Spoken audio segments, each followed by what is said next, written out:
নমস্কার, হাই নিউজে সকলকে স্বাগত। সঙ্গে রয়েছে আমি রিম্পি। শুরু করছি দ্য ওয়ার্ল্ড টুডে, আর শুরুতে দেখে নেব আজকের হেডলাইন্স।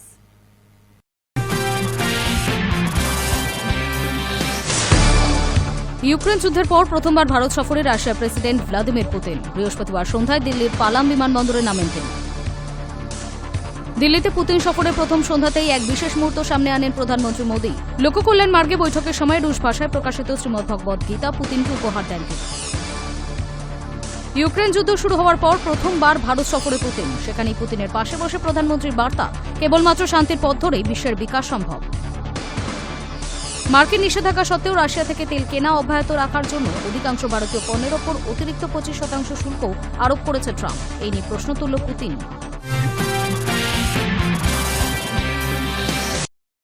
ইউক্রেন যুদ্ধের পর প্রথমবার ভারত সফরে রাশিয়ার প্রেসিডেন্ট ভ্লাদিমির পুতিন। বৃহস্পতিবার সন্ধ্যায় দিল্লির পালাম বিমানবন্দর সাক্ষী থাকল ভারত রুশ সম্পর্কের এক নতুন অধ্যায়ের। ইউক্রেনের যুদ্ধের পর প্রথমবার ভারত সফরে রাশিয়ার প্রেসিডেন্ট পুতিন এসেছেন। বৃহস্পতিবার সন্ধ্যায় দিল্লির পালাম বিমানবন্দর সাক্ষী থাকলেও ভারত রুশ সম্পর্কের এক নতুন অধ্যায়ের। তেল কূটনীতি শুল্ক সংশয়ের মাঝেই বন্ধু পুতিনকে লাল কার্পেট বিছিয়ে স্বাগত জানালেন প্রধানমন্ত্রী নরেন্দ্র মোদী। পুতিন বিমান থেকে নামতেই তাকে জড়িয়ে ধরলেন প্রধানমন্ত্রী। তারপর প্রধানমন্ত্রী নিজের গাড়িতেই পুতিনকে নিয়ে রওনা দিলেন 7 লোককল্যাণ মার্গের উদ্দেশ্যে। গাড়িতে একসঙ্গে যাওয়া কূটনীতিকে ইঙ্গিত করছে বলেই মনে করছে বিশেষজ্ঞ মহল।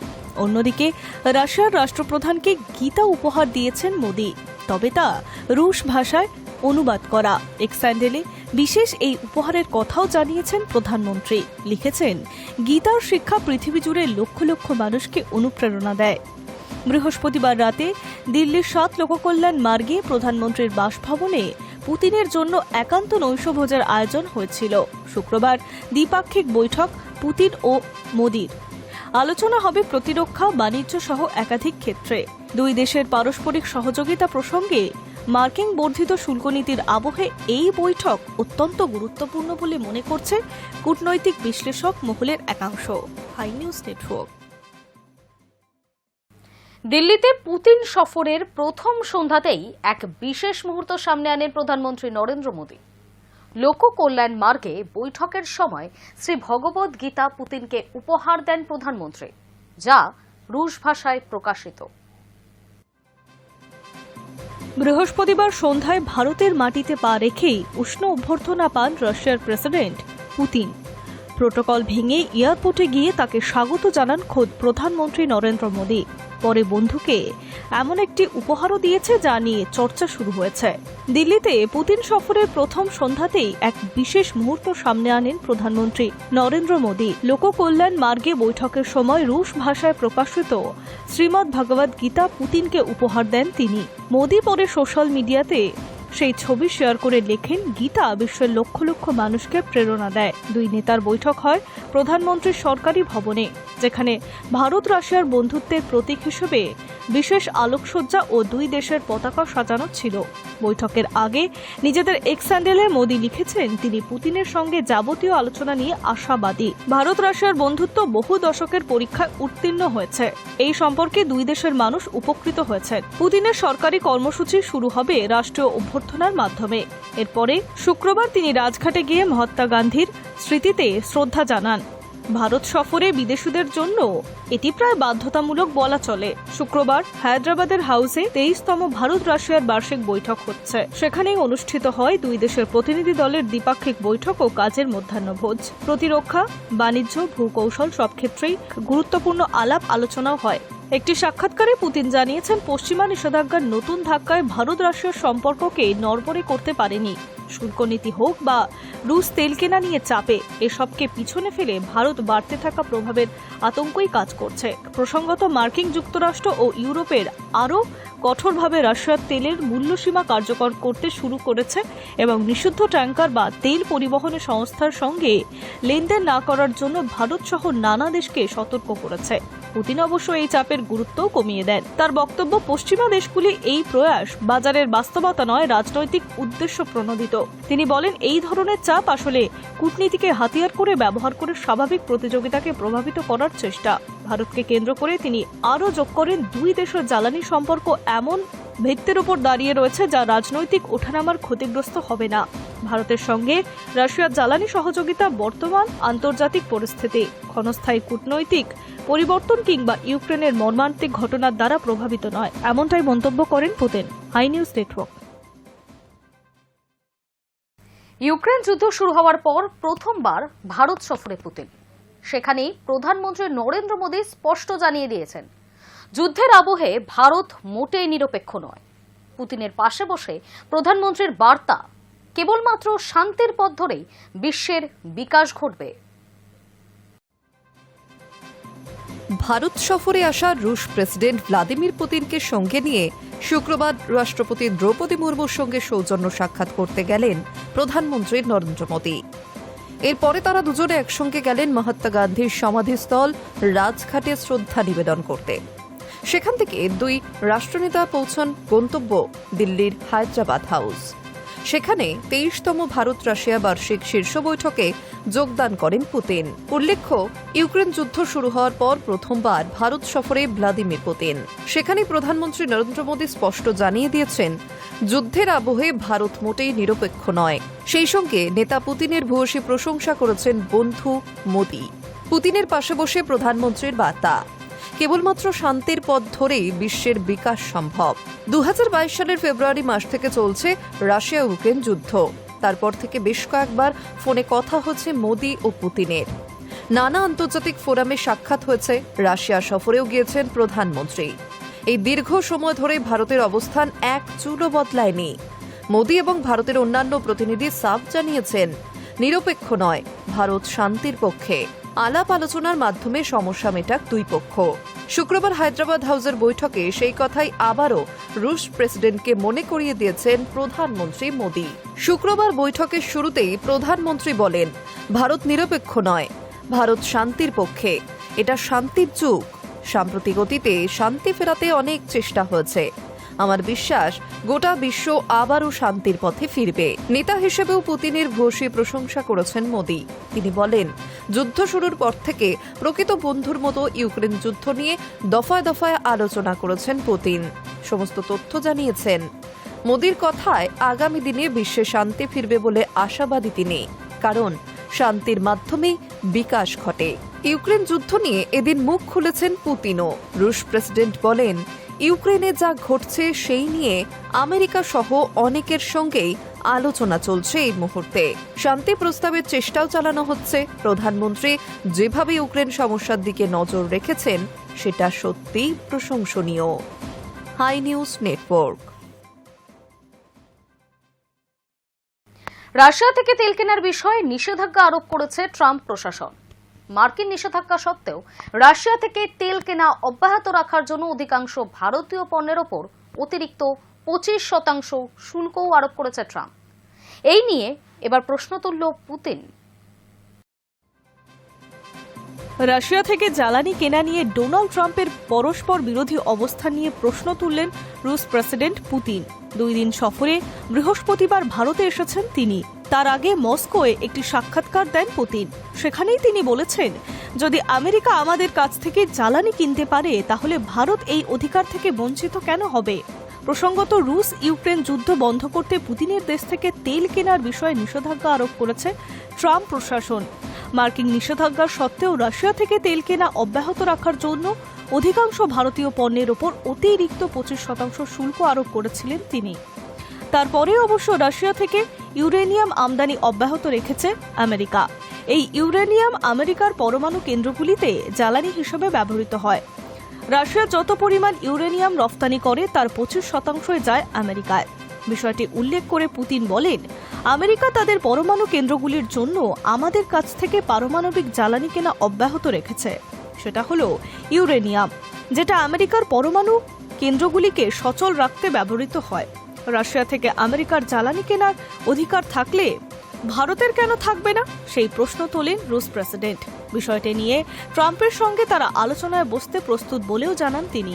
পুতিনের কথায় বিষয়টি নিবিড়ভাবে খতিয়ে দেখতে হবে। আমরা বিষয়টি নিয়ে প্রেসিডেন্ট ট্রাম্পের সঙ্গে আলোচনা এবং বিতর্কের জন্য প্রস্তুত রয়েছে। তবে সরাসরি ট্রাম্পের শুল্ক নীতির বিরোধিতা করেননি পুতিন। রুশ প্রেসিডেন্ট বলেন উনি নিজের সিদ্ধান্ত প্রয়োগ করেছেন। ওনার বিভিন্ন পরামর্শদাতাও রয়েছে। সেই পরামর্শদাতারা বিশ্বাস করেন বাণিজ্যিক সঙ্গীদের ওপর অতিরিক্ত শুল্ক আরোপ করলে আমেরিকার অর্থনীতি লাভবান হবে। সেই বিশ্বাস থেকেই ট্রাম্পের এই নীতি প্রয়োগ করেছেন বলে আমার ধারণা।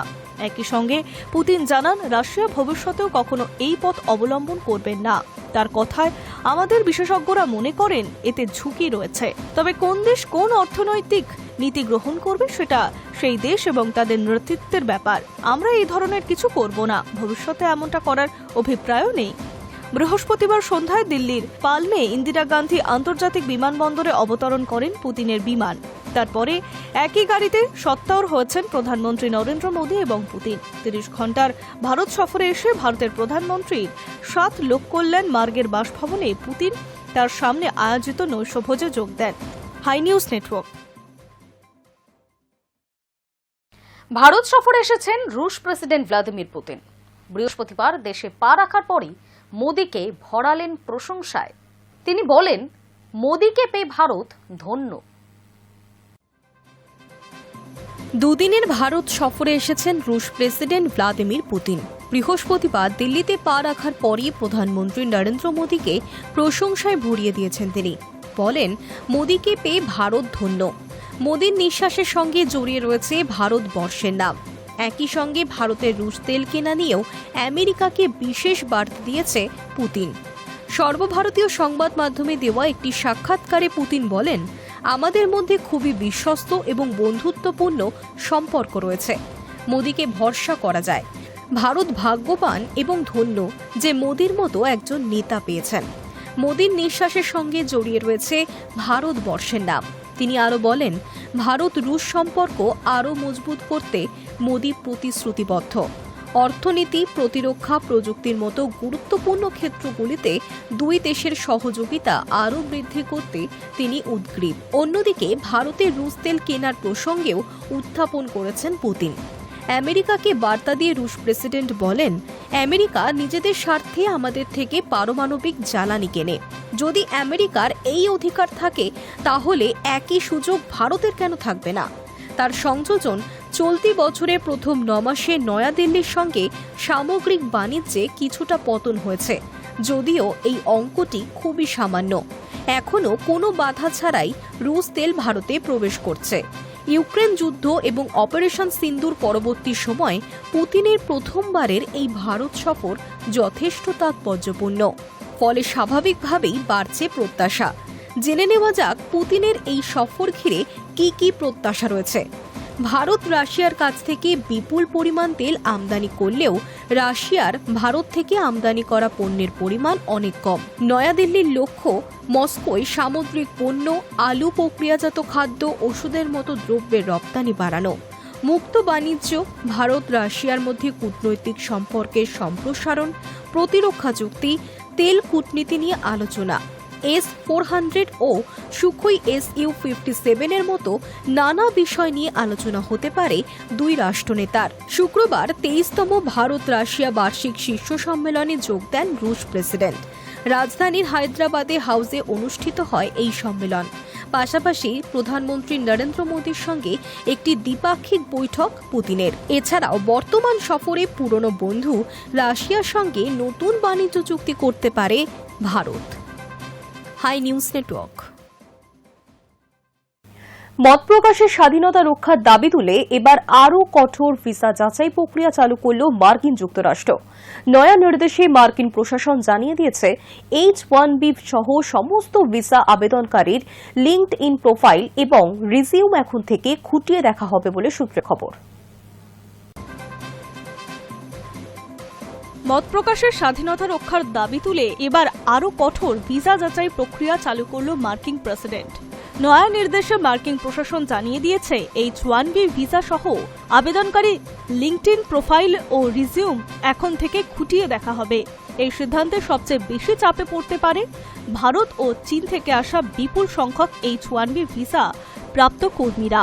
মার্কিন টেক ইন্ডাস্ট্রি বহু বছর ধরেই বিদেশি দক্ষ কর্মীদের উপর নির্ভরশীল, বিশেষ করে তথ্য প্রযুক্তি, সোশ্যাল মিডিয়া এবং ফিনটেক সেক্টর। তবে ট্রাম্প প্রশাসন এবার যুক্তি দিচ্ছে সেন্সরশিপের বিরুদ্ধে লড়াইয়ের জন্য এই বাড়তি নজরদারি। সম্প্রতি ওই সরকারি চিঠিতে স্পষ্ট বলা হয়েছে, ভিসা অফিসারদের দেখতে হবে আবেদনকারী অথবা তাদের পরিবারের কেউ কন্টেন্ট মডারেট, মিথ্যা তথ্য শনাক্তকরণ, disinformation research, fact checking, compliance বা অনলাইন সেফটির মতো ক্ষেত্রে কাজ করছে কিনা।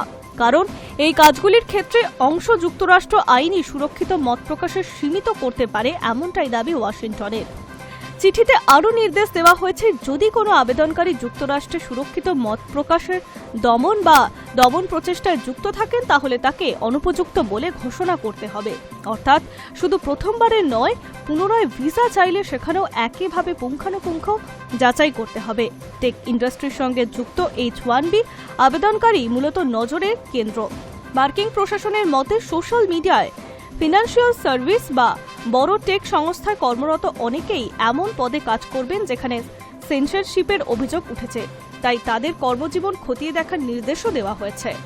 ট্রাম্প প্রশাসন গত 1 বছরে ফ্রি স্পিচ ডিফেন্সকে বিদেশ নীতি হিসেবে সামনে এনেছে।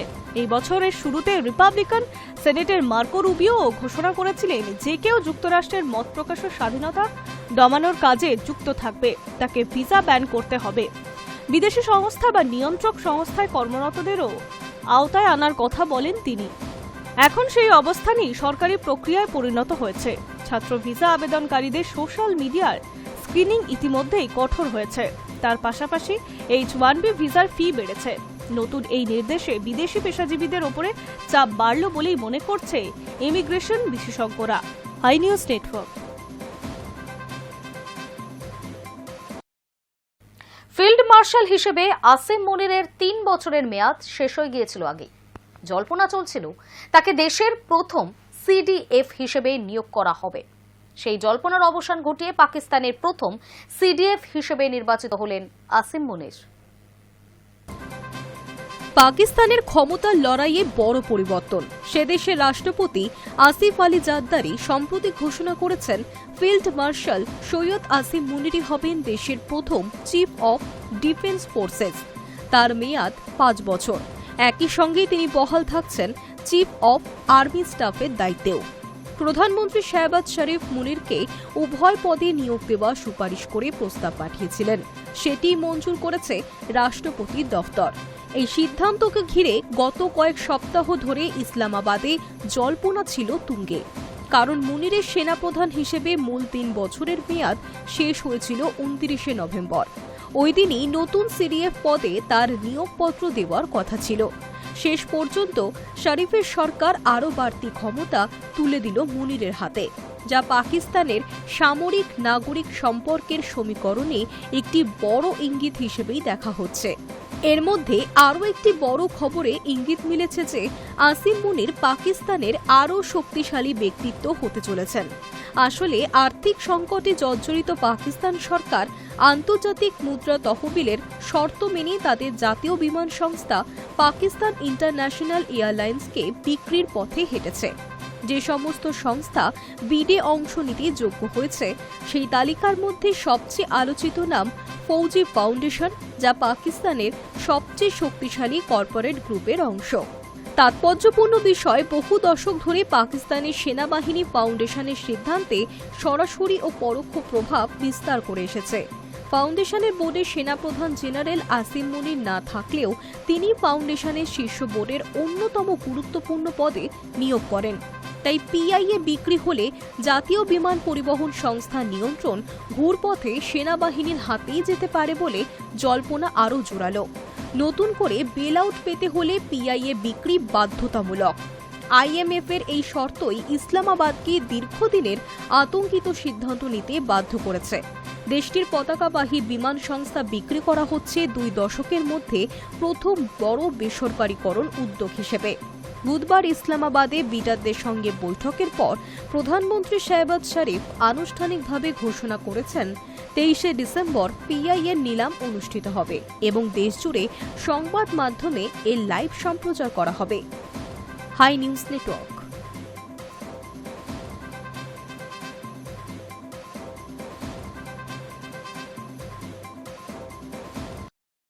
দ্য ওয়ার্ল্ড টুডে এখনকার মতো এ পর্যন্তই। নজর রাখুন হাই নিউজে, নির্ভীক নিরপেক্ষ।